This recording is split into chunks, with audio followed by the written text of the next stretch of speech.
Please note that this episode contains depictions and stories of siblings lost by homicide, suicide, and/or domestic violence. Some people may find these stories activating, triggering, and/or disturbing.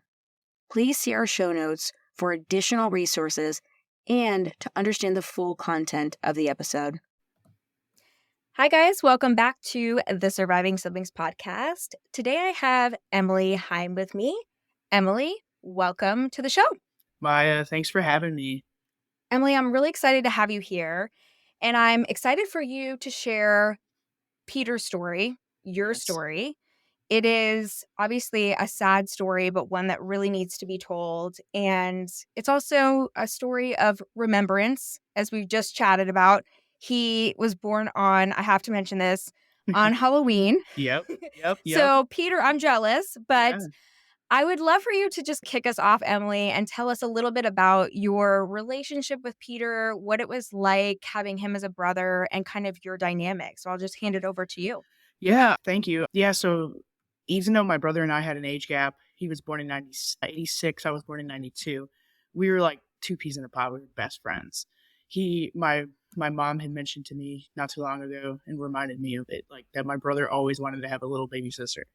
So I was his tag along everywhere. All his friends knew me as his little tag along, as annoying as I could be.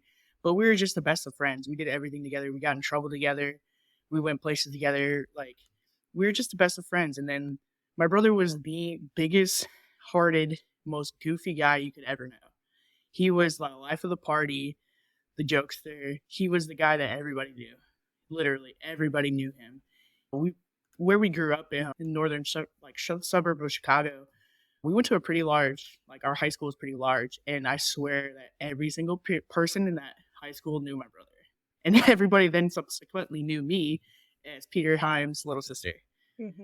But he was just larger than life. I don't think there's a person on this planet that knew my brother that wouldn't describe him as the ultimate friend, the ultimate jokester, the kid that's coming around the corner being crazy. Just that guy. He was somebody that could transcend social groups and everything. So he was just a downright really cool guy. Really cool. And that paints such a good picture because I'm envisioning him integrating with every single type of group in high school or middle school or you know what I mean? Just any age group. That kind of person that you think of. Super into the arts. He was an actor, but also played sports, loved music like crazy. He was an extra in a couple movies. It was, I know. Yeah. We'll have to plug those movies later. No, I'm fine. But extra in a couple movies, a couple independent films. He was a really artsy kind of guy. And he loved that hippie mantra towards the end. And he just was living life. He's coolest dude I knew. I wish I could be as cool as him. I'm sure he thinks that you are super cool because we think you're super cool. So definitely. No, but I know what it's like when you have a sibling and you're just oh my God, they're so rad. And I just, especially that brother-sister dynamic, right? The older brother, was he really, he was larger than life, but was he the kind of brother that was really there for you and was protective of you? Yeah. Super protective. And everything I knew how to do and learned how to do, it was from him. I got into sports. I would play catcher as softball, became a pretty good catcher because I was sitting there catching his fastballs, getting chucked at in the backyard and stuff like that. Wasn't as fast as him. My brother was a running son of a gun. He could run. He ran cross country. He played baseball. He ran track. And then he just hung out. And he hung out with his friends. And he was just a downright good dude. Yeah, I want to hang out with Peter. Hopefully you're here with us right now, Peter. You sound fun. I'm sure any of his friends listening in on this were yeah, man, that was a cool dude. That's a cool guy. So. I love that. Yeah, I love that. Peter's the man. So that's all they always used to say. I love that. And I think it's so important. And that's why I really love to start these episodes by really just talking about our sibling or God forbid siblings that we've lost. And really understanding who they are, because that's why I switch often between the present tense and past tense, because that's who Peter is, right? Yeah. And painting that picture of who he is as a person, but also as a brother to you. And I just think it's so important. So Yeah, he definitely. just sounds larger, again, like you said, larger than life. Yeah, So larger than life, and that was like who he was, but also too a little bit of it was now knowing what we know, like going into like how he got into opioids and everything, and we never really knew. I didn't know that he was. I knew I mean, who doesn't smoke weed in high school? Right. Who doesn't experiment with drugs in their lives? But his experimentation unfortunately led to medication, self-medication. Tell us a little bit about that, Emily, because Yeah. you guys have an age gap. So sometimes you're not always aware. I have this conversation a lot with my youngest sister, who's 7 years younger than Andreas, my brother, who passed. Yeah. And there's things that she remembers and thinking like that was a little maybe not normal for him or things like that, Yeah. because he did struggle with that. So walk us through that and share that story. Yeah. Like, So how did he get into this? Like, so my brother, he's typical firstborn pressure. My parents were trying to be good parents, and there was a lot of pressure on my brother growing up to live up to a little bit of an image and an expectation that wasn't my brother. And he, needless to say, for the better sense of the word, rebelled a lot.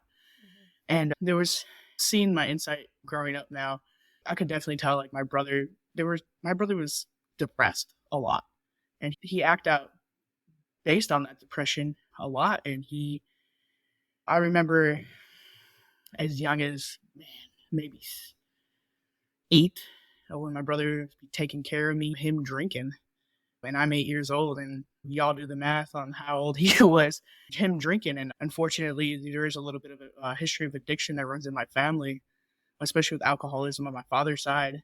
And he unfortunately caught the airs of that, and he was using drugs and alcohol for a good time to cope with the pressures of being the expectation that my parents wanted, being the expectation that he thought he should be, and coping with that. And then suffering some loss himself. A good friend of his had passed away when he was about 14 from an opioid overdose.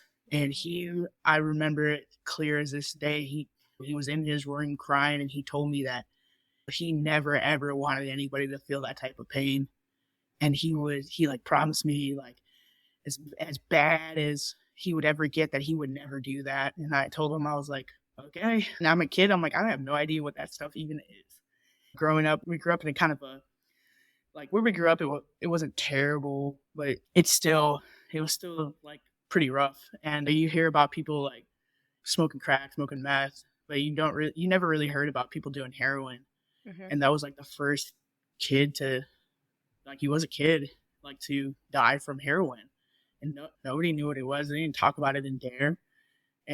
So I always had that mantra, okay, my brother might smoke some weed and do some pills, but he's never going to do that.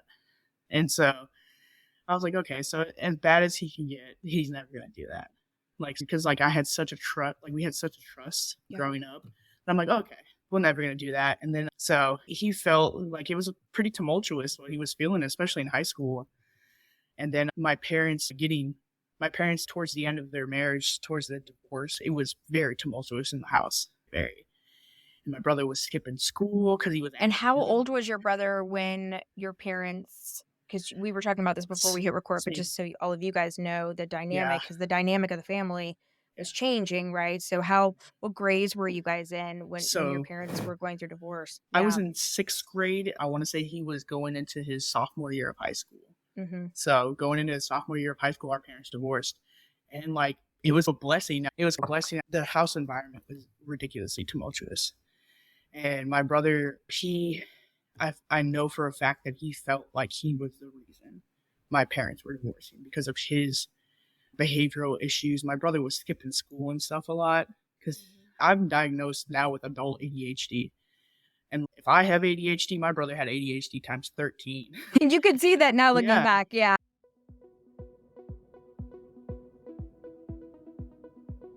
We hope you're enjoying this incredible episode of the Surviving Siblings podcast. I'm your host, Maya Roffler. We'll be back in just a minute after hearing from our incredible sponsor. Are you a bereaved sibling, a forgotten mourner, or as we call it here on the Surviving Siblings podcast, a surviving sibling? Well, I am too.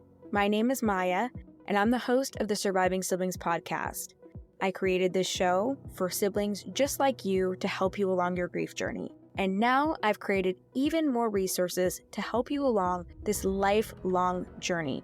I wrote the grief guide for the surviving siblings so that you and I can travel along this journey together. Within the guide, it has prompts to help you with a validation exercise that helps you validate your feelings of grief. We also talk about the stages of grief, and we also have a timeline exercise that helps you journal as you continue along your grief journey. I share tips throughout the guide on my personal grief journey as well and what worked for me. You can find this guide on Amazon.com. You can also click the link in the show notes. And of course, you can visit our incredible website, thesurvivingsiblings.com. In addition to finding the grief guide, you'll find merchandise that supports you as the surviving sibling, as well as our show. You'll also find our support group that meets every month, our Ask Me Anything Mondays, and so much more. So make sure to visit thesurvivingsiblings.com for more information, and don't forget to order your grief guide today. My brother was as sharp as a tack. Like, he was smart, but he didn't do homework, and he didn't want to sit in class. And but that was ACT days. He got like a 39 on the ACT, and he skipped half of the ACT. Like, it was ridiculous. Like, he just didn't want to. Like, school wasn't his vibe. I remember him saying that all the time. I'll go eventually. It's just not my vibe. I'm like, okay, cool. But he bared a lot of burden, and he felt my mom and my dad divorcing was his fault. And why do you think he felt that way? Because this is a big statement, Emily, and I appreciate you being vulnerable about that. But that's a big statement, and I feel like a lot of people listening, a lot of you guys listening, may have felt this way, going through something very similar. And so it's very interesting to listen to your perspective on this. Why do you think Peter felt that way? Mostly, my parents were two very different styles of parents. My dad was the big old kid that, like, he was like who you went to for yes all the time. And my mom, unfortunately, he put my mom in the position, unfortunately, where she was the bad guy. And like, my mom would be like, no, this is what needs to happen. This is what needs to happen. So they butt heads a lot on my brother. And my dad would be like, oh, it's not that big of a deal. And my mom's like, it's a huge deal. And they would get into arguments and things of that nature. And there were other things, of course, but that's all he heard. And that's all the repercussions that he thought were going to happen were all based off of him. Those were the arguments he heard. And so, of course, it's a big burden to bear, because you hear your parents fighting about the fact that you skipped school for the 13th time this month. And that's all you hear is the yelling. And so he definitely felt he was the reason, and then that he couldn't really live up to expectations that I don't believe were ever set, but in his mind were set. Yeah, I think he thought that him not doing well academically, he wasn't meeting up to like my parents' expectations, which wasn't necessarily the case, but it was never really communicated. So. Okay. You just hit the nail on the head here, Emily. A really big point. And I think, there's been so many beautiful things about doing this show. And one of the greatest gifts that I've received, besides, of course, all of you and coming on the show like you, Emily, are actual parents reaching out, which is so impressive to me, grandparents reaching out. And so I think this is a very strong message, because lack of communication is communication, right? Not setting expectations and letting people know, hey, you know what? You're a rock star. You're social. You're you're this incredible human being. You're excelling at sports.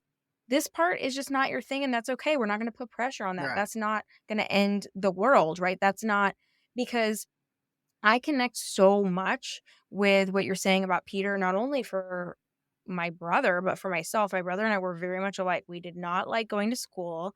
I skipped 86 days my senior year. How I managed to graduate and still get a scholarship is beyond me. But you're telling me this, and I'm like, I get it. I get Peter. Like, I so get him, because it's not for everybody. And my brother and I both are my brother's more ADHD. I'm more ADD, but these were things that were so stigmatized for so long. And now it's becoming more, okay, that's cool. That's not their thing. What's their thing? Right. And these pressures are starting to be pulled away. And that's why I think you just really hit the nail on the head by saying it wasn't really communicated, but it was communicated by not communicating it. Right. And it's a natural thing as the oldest, because I'm the oldest of four, and you just feel like so much pressure to perform. And if your other siblings are, or you're watching other people perform in ways that are societal expectations, the weight continues to just go further down. And I'm the product of a divorce too. So I didn't even realize until we started connecting about all this stuff, like how much I would connect with this story, because it's true. And you start to escape at a young age. Like I started drinking at a very young age and things like that as well, because you're not taught these healthy ways to release. And it just sounds like what Peter was going through for sure. Yeah. I mean, 1000% for sure. And there was just a lot of this really like, he put it all on his back, and he didn't need to put it on his back. And they did a lot of focusing on him because he was getting in trouble.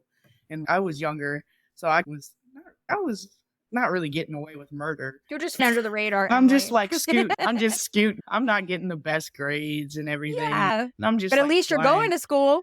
Hey, what here and there. But because they used to have these automated calls, and if it's only one automated call you get if one of your kids doesn't attend. God, I remember these. Yes. My brother would come home and he'd be like, hey, pick the phone up if you hear it or delete the message. Okay, I got you. Oh my God, we're like kindred spirits. You want to know what I did? And you could never do this nowadays. Yeah. This is so funny. Hold on, time out. Did you get the attendance letters? Attendance letters? Okay, I got a story. We would try to go grab those from the mailbox and get them. Yes. Did you boil the water and try to break the seal to see if it was... anything from this school we knew was not good, because my sister, who's a year younger than me, she wanted to show her grades off and stuff, so we tried to get to the mailbox before her always. And you break the seal with the boil the pot of water. Yes. You'd steam it and then rip. Yeah, oh my God, we did all this too. You could everything is email now, everything is encrypted. I'm which is it's not a bad thing. These are not good things that we're telling you to do. But yeah, I know. I could survive as a child nowadays. Yeah. I know, right? I'm I told the school I changed the number from my mom's home number, and then eventually there was a cell phone that happened later in my high school years, but I put it as our fax number. So the principal used to get really mad and would be like, why? Because I'd actually come back to school and they'd be like, we've been trying to get through to your house. Why is it always busy? I'm like, my mom just really likes to talk to people. She's always on the phone.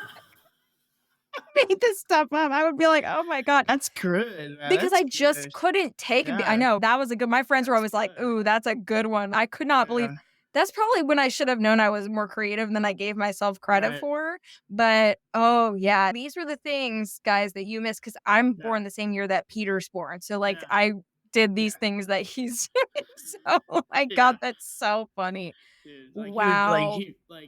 He used to tell me, get the mail when you get home. If you see a letter, go put it in my room. I did it to my siblings, too. And then we get the progress reports, and it was the old typewriter Scantron ones, and it'd be missed attendance days, and my parents would be like, "What? I never received a notice for this." Yeah, it's wild, but yeah. So it's just, he just put a lot of that on his back, and yeah, he just put a lot of that on his back, and it just didn't need to be there. And looking at it previous to now, my parents could have had a little bit of grace and told him. They said it, but words are words at the time, and he had his mind made up. Mm-hmm. He started getting, when my parents divorced, he went with my dad, I went with my mom, and my dad's house wasn't that far from where my mom decided to live, literally 2 blocks over. It wasn't that far at all, but my brother's like, no, I'm going to go live with dad because I could never live with mom. And I was like, okay. And so that was very tough, and he took it very hard because we went from being together every day to not being together every day. And he didn't want to come and see my mom because my mom was always in his backside about what are you doing with school and why are you not doing this and why are you not doing that. And he was just not trying to have it. And my mom would be constantly calling my dad. And there's a lot of stuff that my mom never told me after my parents divorced. That came out later. But like my brother, he was getting so bad into drugs and alcohol that he had attempted to commit suicide by drinking a whole bottle of vodka and taking a bottle of Tylenol. And like I never knew that even happened. How old was Peter when he did that? That was actually right before his overdose. Oh my gosh. Yeah. Okay, so things were going on with him. That was just one. That was like one of the significant events. Yeah. Wow. And so, like, I used to try and spend the weekends with my dad, like, go over there on the weekends. My mom was like my mom's relationship with my dad was pretty rocky still. And so she was trying to, and not blaming my mom at all, never doing that. My mom was trying to navigate a situation as well. But their relationship was just so tumultuous, and they weren't seeing eye to eye on stuff with my brother, stuff with me, financial stuff, that like she would tell me no a lot. And so I would be like, F you, and go hang out. And it was a point in time where I would go and hang out, and I would be like, oh, I'm going to go hang out with Pete. Okay, cool. Go hang out with him. And it just didn't see, I was like, I couldn't put my finger on what was going on, but something wasn't right. Because you were a couple years younger than him. And so you're not in the know of all this yet, but you know your brother and you're connected to him, and you're like, the Pete I know. Yeah. And he like had started like flaking on me like in 2005, like in the last 2004, 2005, it was his last year of high school. He was enrolled in alternative campus so he could graduate. So he was like out in the alternative campus. He was trying to work, trying to have a girlfriend, trying to do all these things. And he would flake on me a lot. And he wouldn't text me for days. And I'm like, something's going on. I'm not quite sure what's going on, but something's going on. And then I went to go visit with him one day. We went to go play video games. And like now, because I know what it looks like, my brother was stoned out of, like, he was cracked out of his mind on heroin. Like, he was just sitting there slumped over. And I was like, what? I'm like, okay, maybe he took some pills or something. And I'm just like, okay. I'm like, was he, like, tell us a little bit about it. Was he he was slumped over? Was he able to engage you at all? Yeah, he was engaging with me. We were playing, I forgot what video game we were playing. But I remember it clear as day. We're like sitting in his room, we're playing video games. And I want to say it was sometime a driving multiplayer game, and we're like racing each other. And then I see his screen, the car is not moving. Look over there, and he's just slumped. Oh my gosh! And I'm like, it's late at night, so I didn't know what it looked like. Right. So I chalked it up. I'm like, okay, maybe he's tired. Maybe take a Percocet or something. Who knows, right? And I was like, hey, and he would wake up and he would go right back to gaming. And then I'm like, okay. This is odd. But once again, because my brother told me, like after his friend passed away, like he would never get involved in that stuff. And I'm like, okay. So my mind never really went to that. And then my mom came to me in, I want to say it was January, February 2005. And she came to me and she's like, we're going to go pick your brother up. And I'm like, okay. And she's like, we're going to go take him to inpatient. We're going to go take him to rehab.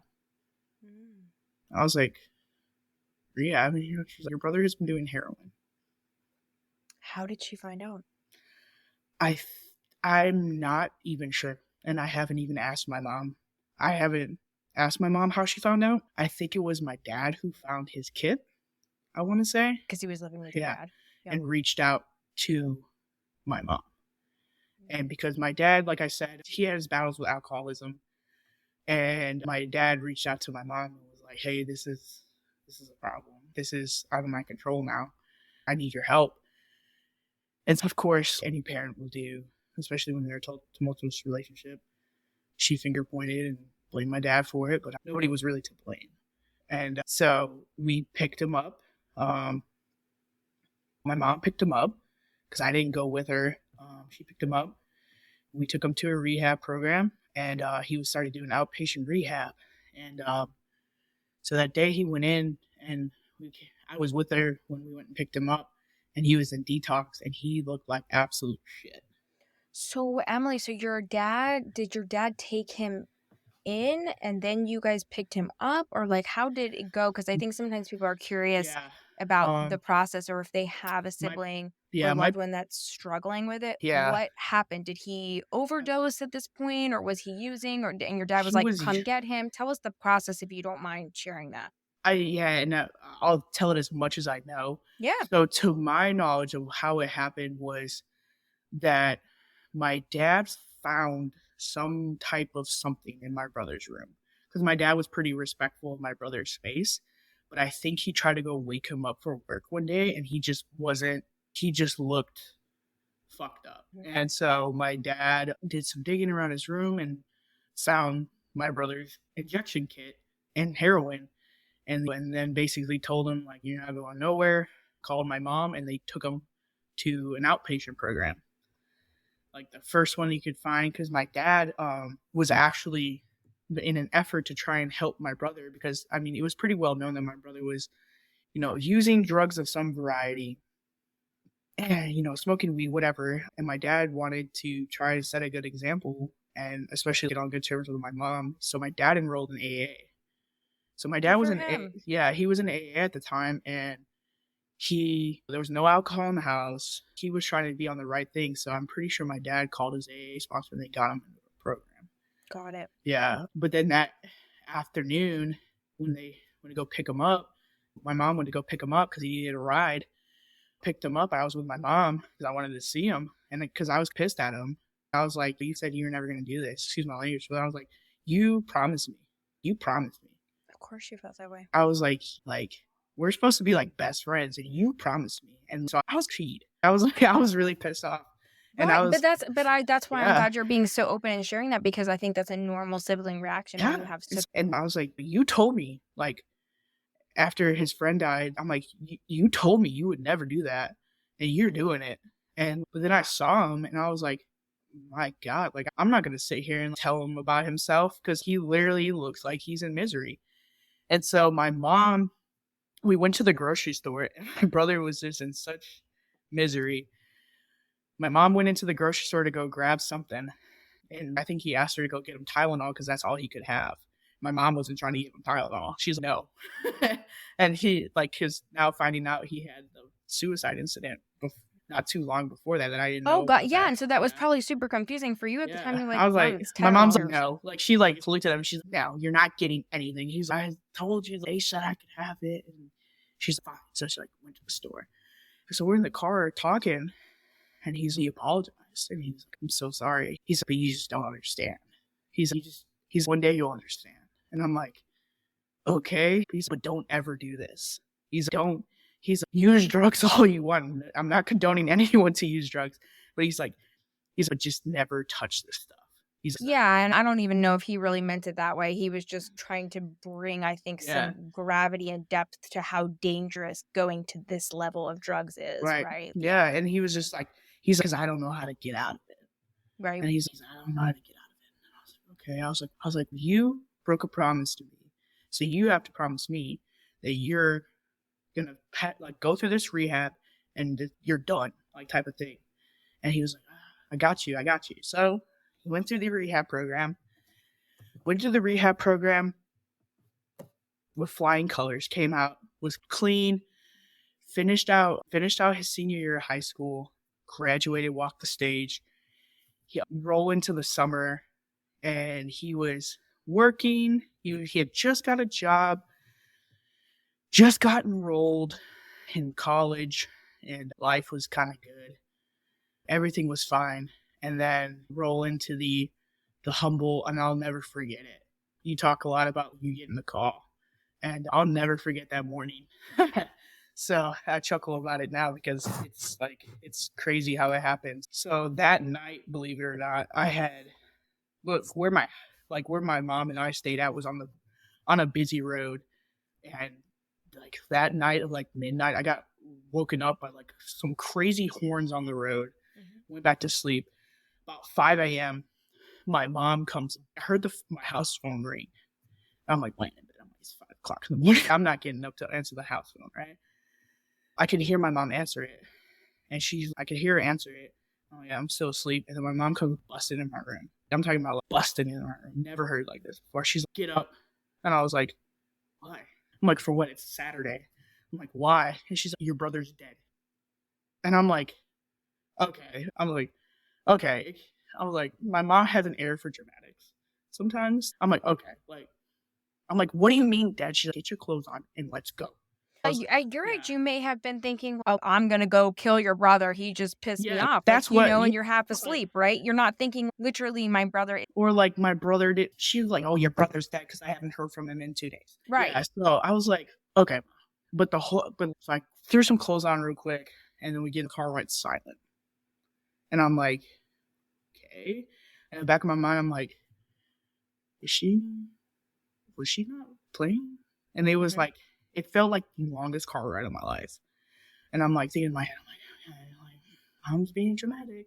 And we come around the corner to where my dad lived, and my dad's apartment was above this little corner store. Come around the corner, and I see an ambulance right there. And I'm like,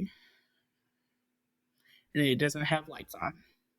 And I'm like, okay.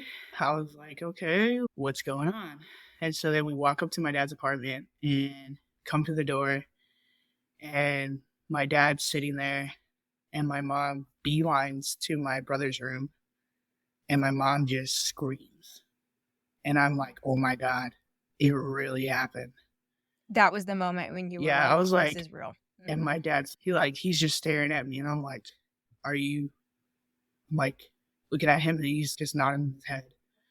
And I'm like, oh my God. I just go and I sit down on the couch, and I'm like, everything is gonna change now.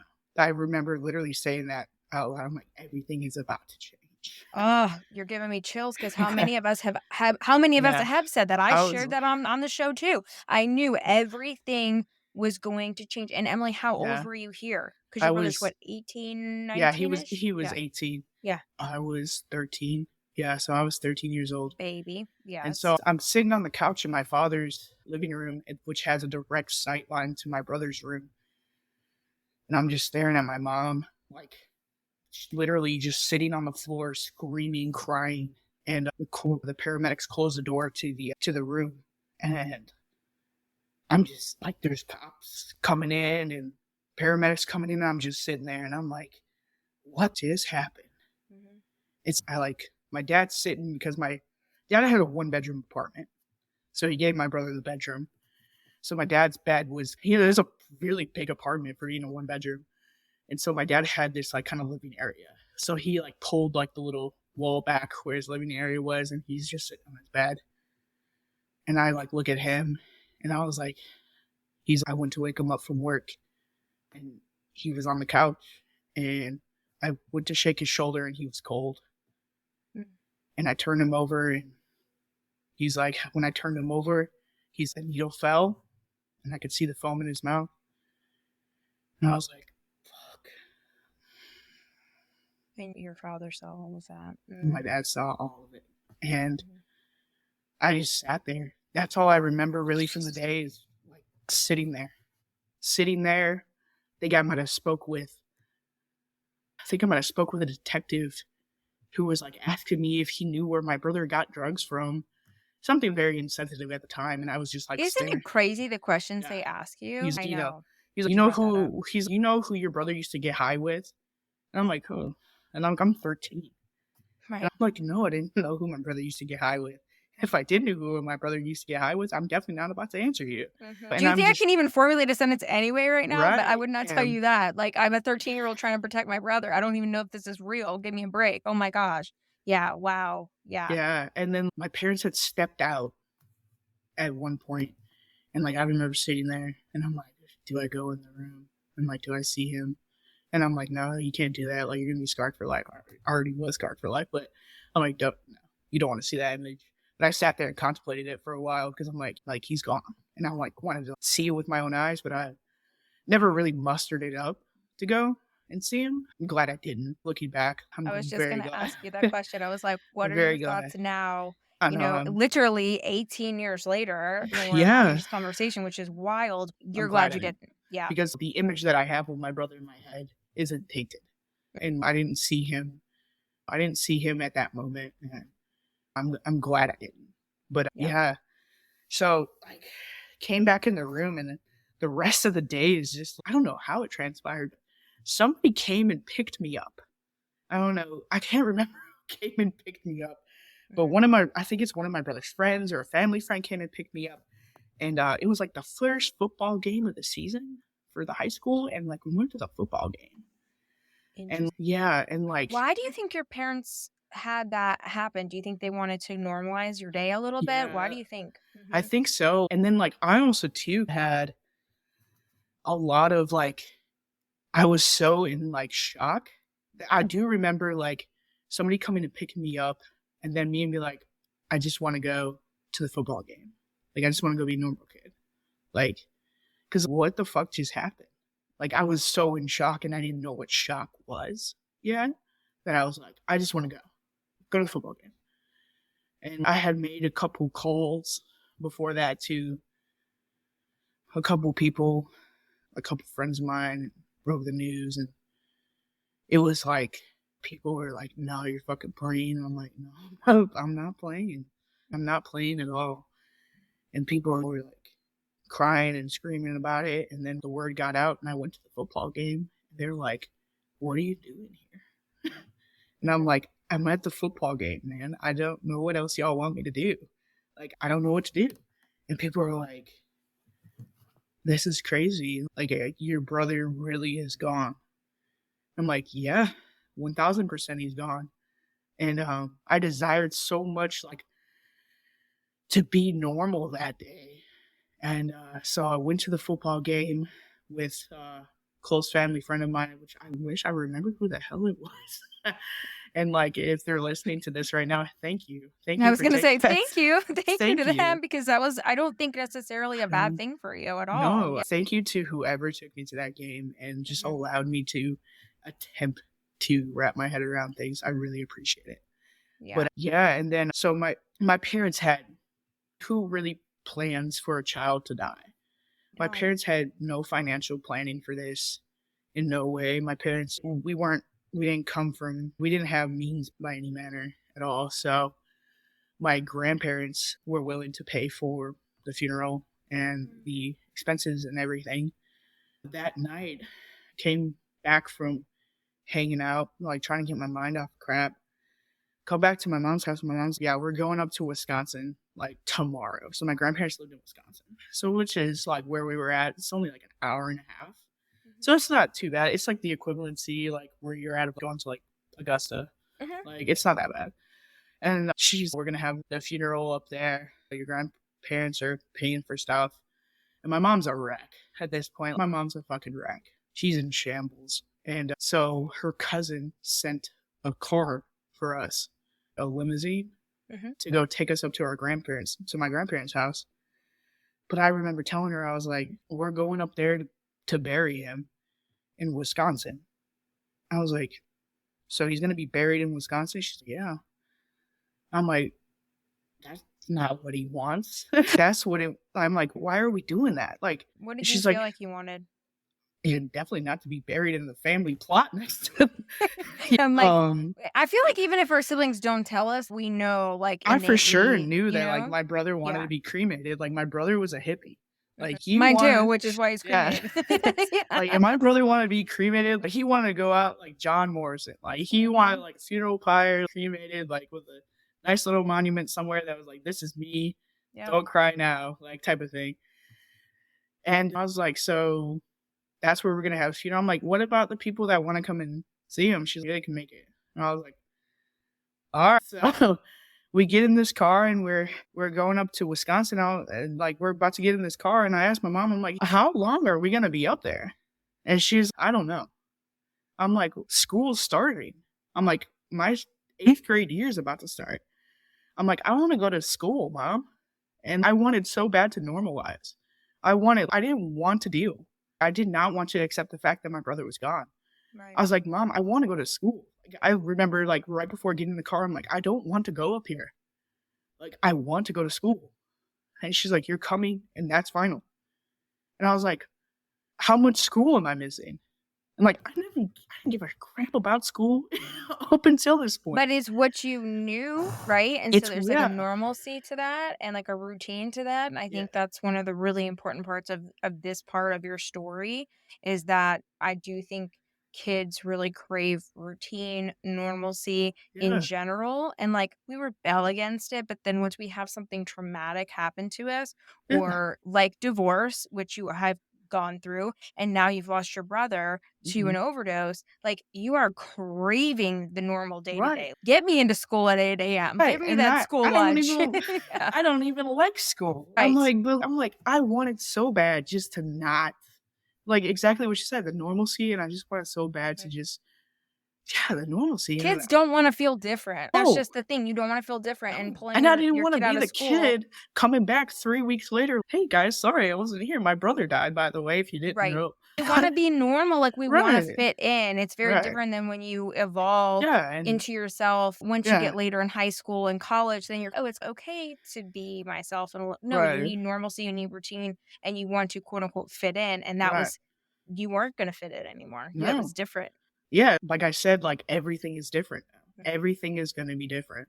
And I kicked and I screamed, I moaned, and I got my ass in that car, and I was on the You way. didn't have much choice at 13, I'm sure. No, I didn't at all. And like my mom, like she had cut her hair before you know how when you're in manic mode, you like, I'm changing my hair color, my hair. That's so weird. My mom did the same thing. Like My she didn't go mom, crazy like she different, but gets she had to have her hair crazy. cut and like My mom had like nice like long hair, like she had like long hair, and she like went fucking pixie cut. interesting. I was like, okay. And like now looking back at it, I'm like, my mom was not okay. Like, of course, nobody's okay when you lose a child, but I'm like, my mom was on the edge. Like, my Right. mom was not okay. And we get in this car, we go up to my grandparents' house, and my grandparents are out there. And I had never seen my grandfather cry. My grandfather he was like one of the hardest of asses, everything. And he's standing there, just looks like he's been crying for 4 hours. And I was like, looked at that, and I was like, oh my God, this is intense. Yeah. And to get out, and we're up there, and the whole time I'm up there, I'm making phone calls to various people because this is before social media. This is before we had text messaging and stuff. Yeah. I've texted some of my brother's friends, but I really wanted to get the word out because I knew how important it was to them. My brother had a lot of impact on a lot of people. And Right. so I'm calling people and, just to give a little semblance of routine, because I'm just sitting up in the middle of nowhere, Wisconsin, with 6 channels on the TV, a CD player, and barely any cell reception. And so I'm going crazy up there. And then the whole time I'm like asking my mom, like when is the funeral? When am I going back to school? When is this happening? I'm tired of sitting here, Mom. I'm tired of being over here. Like, I'm gonna go hang out with my friends. I want to go be a 13-year-old, 13, 14-year-old. Right. And she's unfortunately, it's not anything that I can control right now because your grandparents are paying for it. And I'm like, all right. Was your father there as well during this? No, so my father was not there. I'm not really sure where my father was, but my grandparents and my father did not have a good relationship. They tolerated my dad, but there was a lot of blaming of my dad too. When he was after this, my dad came up, I want to say 2 or 3 days before the actual funeral. Okay. He didn't stay there. I believe my aunt helped him pay for a hotel room up there, but my dad wasn't involved in any planning. I wasn't involved in any planning either.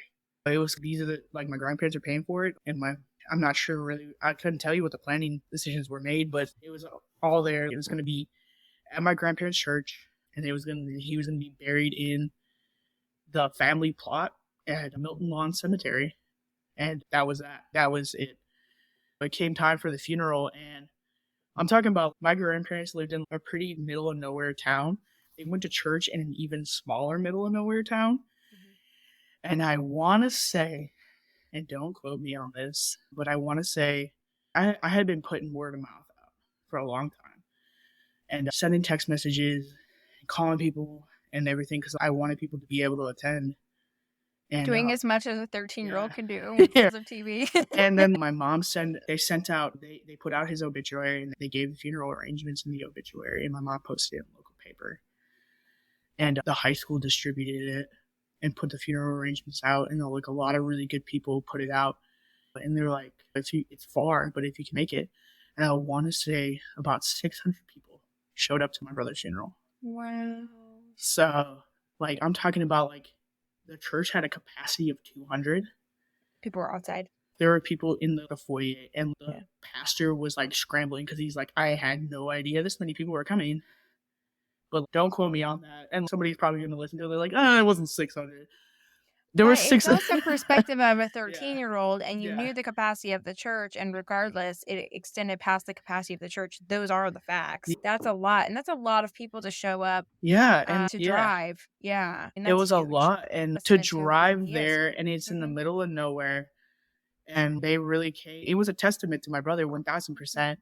And it made me feel a lot better, especially. You felt like you had something to do with it then. Yeah, I had something to do with it. And then everything that wasn't in my control or stuff that I knew, that my brother was buried in a suit.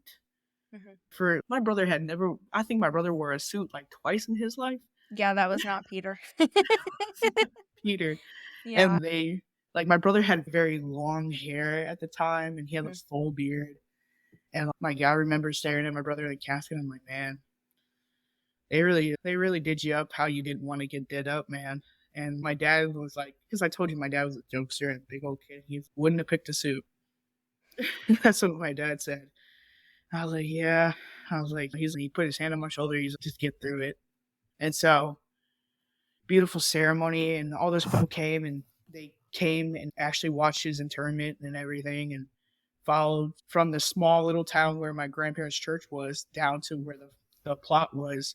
And even more people ended up showing up then because, like I said, church was like, yo, we're at capacity. Like, we're going to get shut down by the fire marshal. Right, so people followed you to the... Yeah, so people were out there that weren't able to come for the actual viewing and the ceremony. Like, people were out there waiting for the funeral procession to happen. And, yeah. So they came out and came to the actual funeral procession and watched him get interned. And, like, I remember looking at my mom, and I was like, Ma, you do realize that we have to have a celebration of life. And we had talked about it before. And I was like, we got to do this. This is bigger than us. My mom's just little, like, north-south acknowledgement on it. And we had grown up we had some pretty good faith pastors growing up in our local church. Me and my brother's faith journey was a little bit different. But we ended up having a celebration for life for him, too, in our town that we were at. And I spoke at that, and that was, like, probably one of the hardest things I'd ever do. But it was just so would you do that again? We got to ask you that question, too. Would you do it again? Oh, yeah. I would do it. Okay. 1,000%. So, yes. That's what I always tell people. I'm like, it's so personal doing the eulogy or speaking at the celebration of life or whatever. And some siblings, some of you guys are like, I can't do it. Trust your gut. If you feel like you can't do it, that's fine. But if you do it and you speak, you will never regret it. That's why I wanted to ask you, because I've never regretted it. And I came up with the gut understanding with love. My brother was a huge impact on so many people's lives for the short time he was here on this earth. And I didn't feel a burden or like you got to do this. But at the same time, I did. And I took the torch from him, and it was like, he was such a great person that, like, I'd have to live that out for him now. Live a little vicariously through his image and translate that back onto the world and be the voice he couldn't be and do all the things that he couldn't do necessarily, and speaking and just like how you do and saying his story and helping those people that have opioid addiction, realizing that I believe there's a statistic out there, and don't quote me on this and don't cite me on this, but about 60% of people that use opioids have some type of mental health problem. That is oh my gosh, I would be shocked if that's not accurate, if not higher. Yeah. Definitely. But you're self-medicating for sure. Yeah. And that's so important. And I do a lot of work now with a lot of different, like, veterans initiatives through the VA and through the VFW, because there are a lot of veterans out there that are, instead of seeking the treatment they need to, using opioids instead. And me as a veteran, they can't always get the treatment that they need, which is a whole other podcast episode. But so they self-medicate, to your point. And it's just, that's not the way. And throughout, I had, post my brother dying, me actually getting back to school, I had an amazing, because like I said, like, everyone knew my brother. Everybody knew my brother. It was ridiculous. Like, to the extent, like, how many people know my brother is ridiculous. And I still get messages to this day. Hey, you don't know me, but I know you. And I'm like, okay, what's up? Isn't that crazy? I know. Yeah. I feel like you're one of the only people, not the only people, I'm sure you guys get this too, but I get messages too, and I'm like, oh my God, I don't even know who you are, but okay, cool. Thanks Right. for loving my brother too. Yeah. Right. It's actually really cool. Yeah. As long as people are sensitive, I will put this out there. Sometimes people will make it a little too much about themselves, and that's why it's not cool. Yeah. But I can also understand because they feel like they lost someone too. So I think that's just a little piece of advice from Emily and I would say is make sure that you're very aware that this is our sibling and our families. Yes, you may have had a relationship with them, but just be mindful of that. That's my disclaimer there. But yes, it is a beautiful thing. It makes me realize how many lives my Andreas touched, and I'm sure for you with Peter. Yeah. And it's just like, it was like popping back to that too. Like when we saying like my dad was such a huge kid and stuff. Like when we were at the funeral, you know how like you can't, like you gotta stand there and be like worldly and be like here to shake people's hands and like hug people. There was like a random, I'm sure she had an affiliation with my brother, but I didn't know her, and like my dad didn't know her, and nobody knew her. Like she was just there like hugging people, and my dad's like, "Do you think she's a funeral crasher?" Or I was like, "Dad, I don't know." I was like, I have no idea. But she knew him. I had no idea who she was. Right. And she was just there hugging people. And I'm like, hey, who knows? But oh, that's funny. Oh my God. My dad was like, do you know her? I'm like, I don't know her. Yeah. He's like, you think she's a funeral crasher? I'm like, I don't know, Dad. Like, I don't know. That just reminds me of that movie Wedding Crashers. And what is it? Will Ferrell's moved on to funerals now instead. Oh my God. Yeah. That's too funny. Yeah. Your dad sounds like a trip. Oh my gosh. That was a super trip. Everything was like so meticulously with that whole funeral. It was like nothing about it was my brother. Mm-hmm. And like when we were planning it, they were like, what music do you think your brother would want from the hymn book? And I'm like, you're like, not from the hymn book. So I got like the Battle Hymn of the Republic. It's like the most, and like, sorry, Mom, if you're listening to that. That was a joke. Yeah. That was a pure joke that I knew Peter would want. Mm-hmm. The most left song in the hymn book, the craziest song in it. It was like the Battle Hymn of the Republic. And I was like, that. And so we got that to play. You get this from your dad for sure. You definitely get this from your dad. We're a bunch of pranksters, man. Like I'm a big kid. Like I definitely get it from my dad. Me and my dad are 7 days apart. But so funny. But so going back into school and stuff, I had an amazing support system. Thank God, because I don't know how I was gonna be able to cope with it. My school basically was like, if you need to go at any time, you want to go talk to the counselor, you just knock on her door and she's gonna stop everything she's doing and she's gonna talk to you. That's amazing. I don't think that happens enough. I think your story is amazing, and I hope that it brings more awareness to that, because a child losing anyone is confusing. It's difficult. This is extremely difficult. And it's when we talk about stories with people with work and missing work, there's zero understanding. I've heard a lot of stories where there's not that much understanding at school either. So to hear such a positive experience, I hope that people hear this and learn from it and take that and run with it, because you can want to go back to the normalcy. You can want to go back to the daily routine of going to school, going to your breaks, going to gym, going to your favorite classes or whatever they were, seeing your friends. But there's going to be some days where you're like, oh man, I really don't want to be here. This is like, how is my life even real? And those are the days where you really need that support, and you need to be able to go knock on that counselor's door or just leave. You can't be there. And that's important. And the school was like super, super supportive of, me coming back. I think I had missed like 3 weeks or something like that. Me coming back, and they're like, don't even worry about catching up on anything. Most of my teachers were. They're like, just don't worry about it. Like, just pick up where we're at. If you have no idea what we're talking about, like, it's going to be okay. But I finished out that year, and then I rolled into freshman year, and, I went from being, like I said, a kid with a sibling to an only child. In the matter of a snap. And like I said before, like my brother was not the greatest academically, and I wasn't the greatest academically either, and I was skating by for a long time with a lot of crap that I was doing, and now all of a sudden the magnifying glasses were on me. You're right. Hence, the magnifying glasses were on me, and I was not used to it, and I pushed back so hard. It was ridiculous. My mom was also trying to navigate the loss of a child and now having to like hold it together for another child. Right. My dad wasn't doing good at all. He was having problems relapsing with his alcoholism left and right. I was gonna ask you about that because not that I talk about this out here all the time. Everyone does. I don't think it matters. Diminishing grief is not a thing. It's not the way to go. All loss is very difficult. But for him struggling with his addiction and then also finding your son like that can probably create a lot of opportunity to unfortunately relapse. So I'm sure that's what he struggled with that. Yeah. And my dad was like putting something back, like I want to say like a 24-pack back a day. That's and it's a lot. And he wasn't really holding the job down. He ended up moving in with his sponsor at the time. And Interesting. My dad moved in with his sponsor probably my sophomore year of high school. And my mom didn't like that. She didn't know him, so I wasn't going over there a lot. And my dad felt a lot of guilt from my brother's passing because it was under his watch. And I'm not sure the conversations that were had between my dad and my mom, but I'm sure there was some hurtful words there. You know what I'm saying? Oh, I'm quite sure. Yeah. I mean, it's understandable. And like I said, my parents, always didn't see eye to eye in their parenting styles to begin with.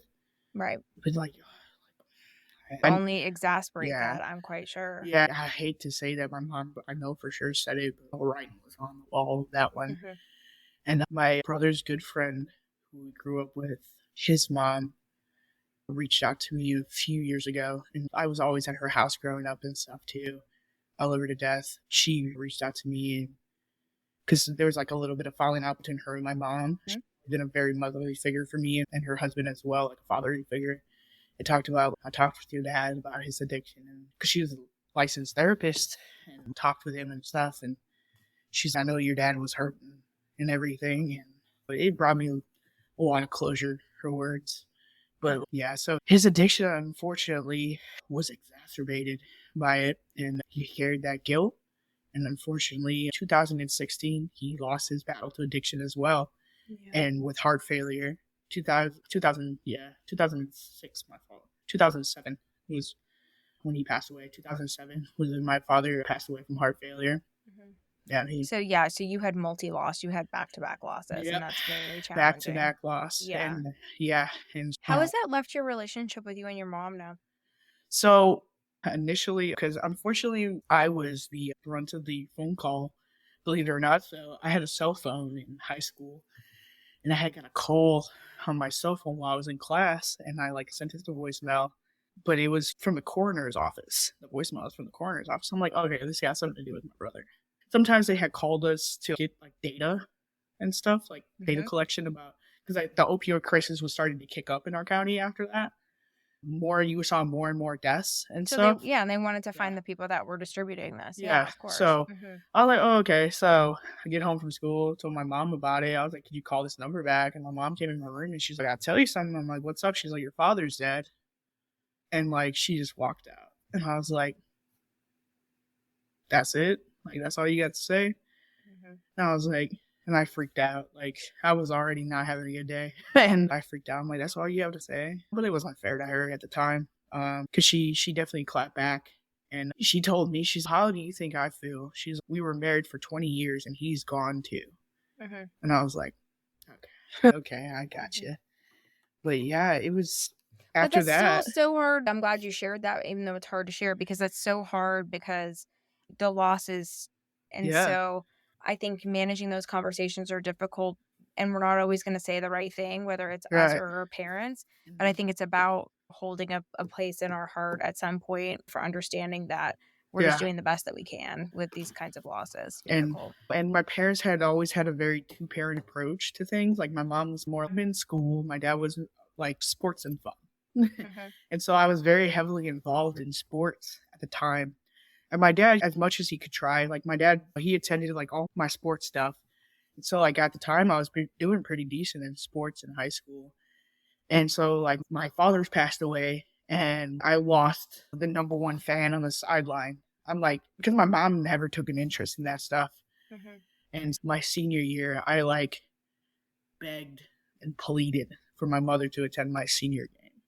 I was all I want to do is for you to attend one game. I don't have dad here. can you please come? And she mustered up the strength to come. Hey, Mom, I'm so proud of you. That's good. Yeah, That's a good, it took begging and pleading. Mhm.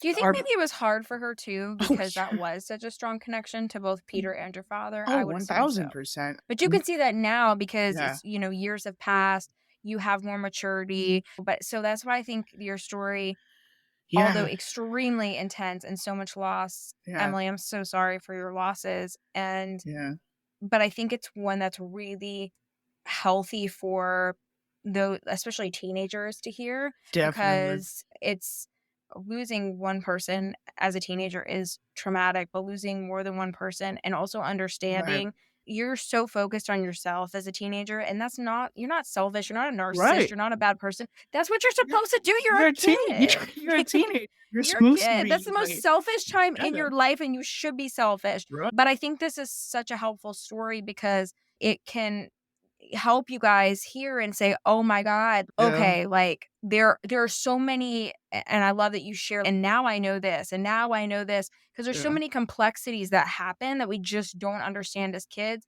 and our parents are doing the best that they can most of the time and are trying to shield us from things, and sometimes we needed to know more, sometimes we needed to know less, and I think just understanding that they're doing the best that they can, and if you want to know more, ask. And I think that's really important. And I'm so what a happy part of the story that your mom came to the game. She showed up, and as tumultuous as the time was, navigating post my brother dying, post my father dying, and then navigating. I'm a teenager at that time too. Yeah. When my mother's navigating this as well. She's just lost her kid, and she just lost, he might have been her ex-husband. My parents were together for 20 years. It's a long time. They were together for 20 years. It's a long time. And as the father of her children. Yeah. And divorced or not. And that's a bond you have for life. It's a bond you have for life. Come on. And I was going through the stages of grief like no other. I was angry at the world. I was angry at my mother. I thought my mother had everything to do with my brother's death. I thought my mom had everything to do with my father's death. And especially too, I held it over my mom's head for a long time. And it wasn't fair to her, but I wasn't able to see. I wanted to go see my father a couple of instances before that, but my dad hadn't paid my mom any child support. Or as far as I know, I don't know if it's a full story, or she wasn't comfortable with me going to see my dad because of where he lived. But she was like, no, you're not going over there. You're not going to your father's house. If he can't pick you up, I'm not taking you there. And my dad didn't have a car at the time. He didn't have a car at the time. She wasn't taking me over there. And I was like, I want to go see my dad. Like, what's the problem with that? And then I went on a retreat up to the Dells, the Wisconsin Dells. Before that, it was like Valentine's Day weekend. And I had called my dad, and I left him a voicemail. And I was like, hey, Dad, just want to say happy Valentine's Day. Like, when I get back, I really want to link up with you. Let's make it work. And I had missed my dad's phone call because there was like no cell reception up there. And he left me a voicemail, and he was like, just told me happy Valentine's Day and like this on the third. And then that week, he was like, yeah, we'll definitely link up this weekend. And that week was when he passed away. And so I was Of course. I was You're like, why did you keep him? But like your mom, which I'm sure you realize now, your mom was doing what she thought was best for you. Of course. And that's hard in the moment though, because you're like, how could you do this to me? I know. And back to my mom had put me under a microscope after my brother passed away because she didn't want me to fall into the same things that my brother did. Right. And she was really watching who I hung out with and what I was doing. And then as a teenager, like, that's the wrong thing to do to begin with. Right. Like I say all the time, like I could not make it as a teenager today. I could not make it because if my mom knew where I was half the time, goodness gracious. And I was really angry and stuff with my mom for a long time. And then my senior year came and she showed up for my soccer game, and I was over the moon about it. And then I made the decision. My brother had a stint after. So when 9/11 happened, my brother had a dream to join the military. Like my brother wanted to be like a special, like he wanted to be like the special forces operator ranger dude at the time after 9/11. And my parents were like, absolutely not. Absolutely not. Yeah. My brother wanted to graduate high school, go to the military. They're like, absolutely not. They're like, that's not even an option. And they told him that from a long time. So my brother had put that in these, I'm never going to be able to do that. So he never did it. And some things weren't working out like how I wanted to pursue like a career and stuff post high school. I wasn't good at school, so I knew I couldn't really do college. Like, I didn't make the grades. I didn't have the money. I didn't want to be in debt. So I just decided to join the military in an ambition to live out a dream of my brother's. So Yeah, I you got joined. to honor Peter. Yeah, so I joined the military and I did it for 12 years, and I just got out last year in May. And Congratulations and thank you for your service, Emily. thanks, I appreciate it. I got to do a lot of cool stuff and meet a lot of really cool people, one of which includes my best friend who's chilling with me for a little bit up here in Charlotte working. I got to live through him in that way. And also too, like, I think the best thing that ever happened to me was going into the military, because I was able to seek the proper therapy I was to deal with Oh, how all of interesting. this. I joined the military and I had a little bit of behavior problems and stuff, and I had a good enough set of leadership who identified, they're like, hey, if you got behavior problems, you need to go take yourself to the therapist, and you need to go talk to the therapist. What branch, Emily? I was in the Army. Okay. Yep. Yeah. So I was in the Army, and so I was stationed in Germany at the time when it happened. Oh, nice. Yeah, and I got into a little bit of trouble because I had a mouth on me. So got in a little bit of trouble, and they were trying to give me like a little bit of reprimand. And one very wise fellow, my platoon sergeant at the time, he was like, no. He's like, she needs to go to behavioral health. That's where she needs to go because she's got shit going on. And they were like, okay. So they recommended me to behavioral health, and I started my therapy journey. And that's amazing. Yeah. Which not a lot of people in the military get to say that. Like, not a lot. Yeah, I know. That's why I love that you're sharing this part of the story. Right. I have a brother-in-law in the Army, and don't get me wrong, it was a struggle. Yeah. To get the proper coverage and medication and stuff, and therapists don't always fit. You don't always get the support of the people. That's a huge one. Like, I always tell people, you probably heard me say this, Emily, but if you guys haven't heard me say this, like, it's like therapy is like dating a lot of ways. Like, just because would you marry the person that you go on your first date with? I mean, if you do, you're lucky, but you're like the 0.0001%. Right. And there's no shopping in the military. You get whoever the hell you get, and that's why I'm like loving your story, because that's amazing that it was so transformational for you. Yeah. So I was able to get a really good therapist off the jump that really helped me hone in on this, like, especially like my first couple of years in the military that I think were so crucial. And then figure out, like, wow, I actually have, a diagnosed ADHD. Like, wow, I've had ADHD my whole life. It's very validating. To be told, like, this is relief. What's going on. Right. Like, it's a relief. And, hey, here's some medication. And wow, like, not everything's solved, but there's a lot of clarity now. You have tools to succeed in life. Yeah, but I'm a firm believer of everything happens for a reason. And when I sat down on that couch in 2005 and I said, everything's going to change, everything changed. And I would have never guessed in 2005 where I thought I was going to be today. Never in a million years. But the journey that I was faced with and the unfortunateness of my brother's passing, but learning the lessons and taking the time to really evaluate who he was as a person and how he impacted so many people, and then taking those values and like really instilling them in myself and like trying to live through his image as much as I can to like live on his legacy and live with an air of how he wanted to live, but be my own person at the same time has been so impactful in my life. Yeah, obviously. I mean, and I think I love what you're saying, but I also really think like Peter's spirit has carried on through you and through the things that you've done. And I'm so glad that you went into the military, and thank you again for your service. Thanks. And I really appreciate you being so thorough and sharing, because the opioid crisis is getting worse and worse. And of course, now we're rolling in fentanyl into all of this, and it's just, it's so horrific. And you're right. Like, when you lost Peter, this was really when it started to go into this really I don't want to say shoot up, because that's a pun intended there, but not really. No, it's horrible, but it's true. It's true. And it's spiked, and I wish it was getting better, but it's not. It's turning to other things like fentanyl, and that's why we want to bring awareness to it here. Again, thank you, Emily. Thank you for your service. Thank you for sharing Peter's story. people are going to want to connect with you, especially military people. Yeah. Where are you comfortable with people before I close this up? We could talk for another hour about this, but yeah, no, I'm like, that's why I was like trying to loop it in a little bit. I'm like, we have been talking. That's okay. No, this is all really good stuff. Where are you super active? Tell us where we can find you. So I am in the Facebook group. Please hit me Awesome. up on that. I am also on LinkedIn. If you guys want to connect professionally, please look me up. I'm searchable first name, last name through LinkedIn. I'm super lame and don't have an Instagram. And I have a TikTok, but I don't post. That's fine. If you're in a group, that's even more perfect. Yeah. So we'll make sure to include that in the show notes because I'm sure people will want to reach out to you because you have a very unique story in general, but also with going into the military and the positive influence it's had on your life. And so thank you so much for sharing today, Emily. It's been awesome. Thank you so much for having me on.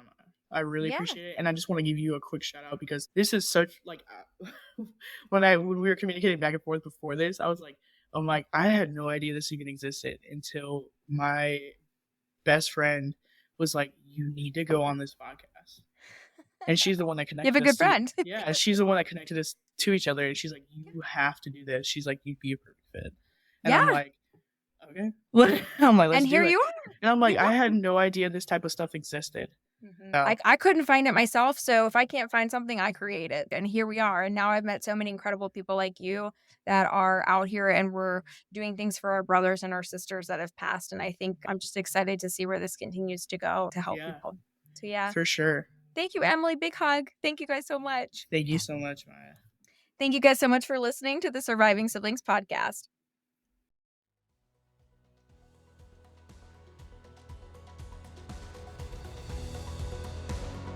Thank you so much for listening to the Surviving Siblings podcast. If you enjoyed this episode as much as I did creating it for you, then share it on your chosen social media platform. And don't forget to tag us at Surviving Siblings Podcast so that more surviving siblings can find us. Remember to rate, review, and subscribe to the podcast. And don't forget to follow us on all social media platforms. We're on Instagram, Twitter, and TikTok at Surviving Siblings Podcast. All links can be found in the show notes, so be sure to check those out too. Thank you again for the support. Until the next episode, keep on surviving, my surviving siblings.